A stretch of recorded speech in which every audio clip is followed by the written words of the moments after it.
Hello everyone! Welcome to my channel.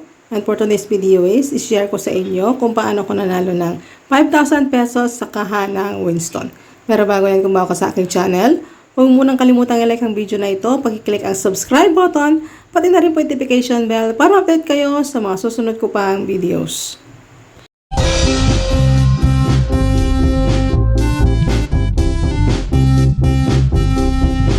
Okay guys, para mapunta kayo sa site na ito, i-click nyo po yung link dyan sa comment section na nakapin. So, ang gagawin natin is, i-click natin yung register here. Kung wala pa kayong mga account, click yung register here. And then, pwede kayong mag-register gamit ang inyong Facebook, or via Google, or via mobile number. So, kunwari, click natin yung via mobile number. So, ayan, ilalagay nyo lang yung inyong mobile number, and then, click nyo lang yung submit. So, susundan nyo lang instruction na ibibigay niya hanggang sa makapaggawa kayo ng account sa ating Winston site.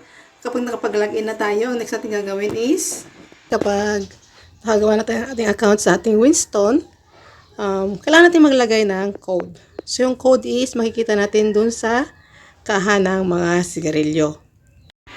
Okay, saan ba natin makikita yung code sa kaha ng ating Winston? So, ito po yung kaha ng Winston. So, i-flip lang natin yung takip niya. So, yan. So, sa ilalim ng takip, merong nakalagay na code. Yan po yung ating i-encode sa ating mga Winston site. Okay, mag-input na tayo ng code ng kaha ng Winston. So, sa pinakababa, click nyo yung sa baba ng new code. Meron space doon, click nyo po yon.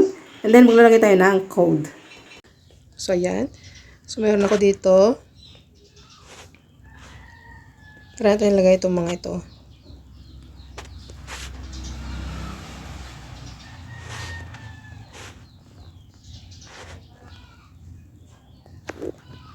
So, ayan. Double check po natin bago natin i-click yung submit para hindi po tayo magkamali. So, dahil tama naman po, so click natin yung submit. So, ayan. Click natin yung I am not a robot.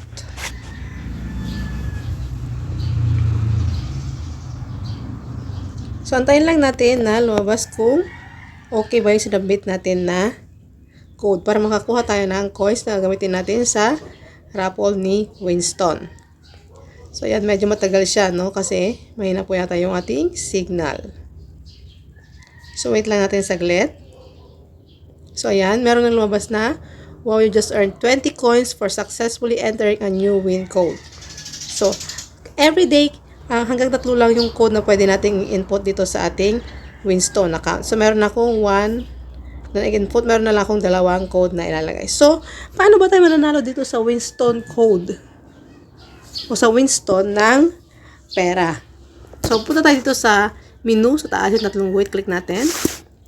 And then, tingnan natin dito sa coins and raffle prices.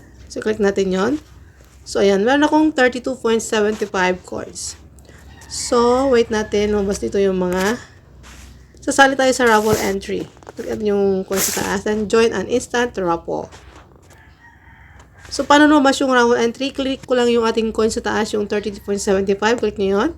And then, click join an instant raffle. And then, ito na yung mga pwede nating mapanalunan. So, ang pinakamataas na pwede mapanalunan is, na cash is 10,000 GCash voucher. Meron tayong 5,000 GCash voucher, 500 Maya voucher, 500 SM Gift Pass, 500 Lazada voucher, 1,000 SM Gift Pass, 1,000 GCash voucher, 1,000 Lazada voucher, 5,000 GCash voucher, and meron ding Apple iPhone 15 Pro and Apple AirPods Max. And meron din silang Ford Raptor with outstand setup. So, meron siyang 1 piece. So, kung makita niyo sa baba ng mga prices, meron nakalagay na coins. So, yun yung gagamitin yung coins para manalo kayo ng mga prices sa ating Winston site. So, ako po, ang pinakamataas na panalo ko dito sa Winston account is yung 5,000 GCash voucher. So, try natin click tong 5,000 GCash voucher. So, ayan. Want to spend 4 coins per chance to win 5,000 worth of GCash voucher. Then, click natin yung yes. Pag nakalagay na yung check success, click natin yung yes. So, antayin lang natin kung mananalo tayo or try again later. So, ayan. Medyo matagal siya konti. Siyempre, marami ding nagra-raffle dito. So, antayin lang natin saglit. So, ayan. Sabi niya, sorry, better luck next time. So, try natin sa 1,000 GCash voucher. So, ayan. Wait natin mag-success. Then, click yes. So, wait natin kung nanalo tayo or hindi. So, ayan. Sabi niya, sorry, better luck next time ulit. So, try natin click dito sa iPhone 15. Baka dito tayo swertihin.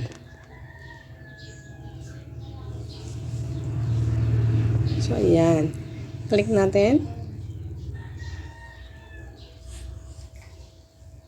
Okay, better luck next time, sabi niya. So, meron tayong everyday, meron tayong 10 attempts na mag-raffle dito sa mga codes na ito. So, nananalo ba talaga ng pera dito sa mga Winston code? Yes! Papakita ko sa inyo kung ano na yung napanalunan ko. So, ayan, click natin yung aking profile. And then, click natin yung wins history. Ayan. So, ito yung mga raffle. May raffle wins. Ito yung mga raffle attempts natin. Click natin itong my raffle wins. So, pag nanalo kayo ng mga GCash voucher, ganyan, kaya ng mga papremyo nila, isend po nila yung link sa inyong number na naka-register dito sa site na ito. Doon po nyo marireceive kung paano nyo makiklaim yung inyong mga papremyo. Kung major prizes po like iPhone or Raptor 4, tatawagan po kayo ng Winston. Antayin nyo lang po kayo kung kayo ay nanalo. So, tingnan natin kung mga napanalunan ko. So, ang pinakalas na panalunan ko talaga is 5,000 GCash voucher. Ayan. So, napanalunan ko siya noong January 28 lang po. 5,000 GCash voucher yan. Once nanalo ka, automatic, meron kang marireceive na text. So, papakita ko sa inyo yung text na aking na-receive. Wait lang. So, ito yung text ni Winston sa akin nung nanalo ko ng 5,000 GCash voucher. So, ito po, nandito po yung code. Na-claim ko na po, tawag kayo magalala. Na-claim ko na po yan noong January 28 pa po. So, na-claim ko na po siya. So, ayan. Nanalo tayo ng walang nilabas na pera. So, kung gusto nyo ring matry, manalo ng walang nilalabas na pera, magtiyaga lang po tayong mag-raffle sa mga sa site ng Winston. So, ilalagay ko po dyan yung link kung paano kayo makapag-register dito sa Winston. Check nyo na lang po dyan sa comment section. So, ayan guys. Kung gusto nyo talagang manalo dito, tiyaga-tiyagaan lang po. So, ayan. Kung makita ninyo, dalawa yung aking panalo sa Winston. Actually, nag-stop ako nung last year na mag-input ng code dito sa Winston. So, nag-try ako nung January ulit. So, ayan, nanalo pa ako. Diba? Nag-try lang ako. So, kung gusto nyo matry, click nyo lang yung link dyan sa comment section na aking ipipin. So, I hope na meron kayo natutunan sa ating video for today. Huwag nyo pong kalimutang i-like ang video na ito. Pakiclick ang subscribe button. Pati na rin po notification bell para update kayo sa mga susunod ko pang videos. And this is Majing. See you in my next videos. Bye!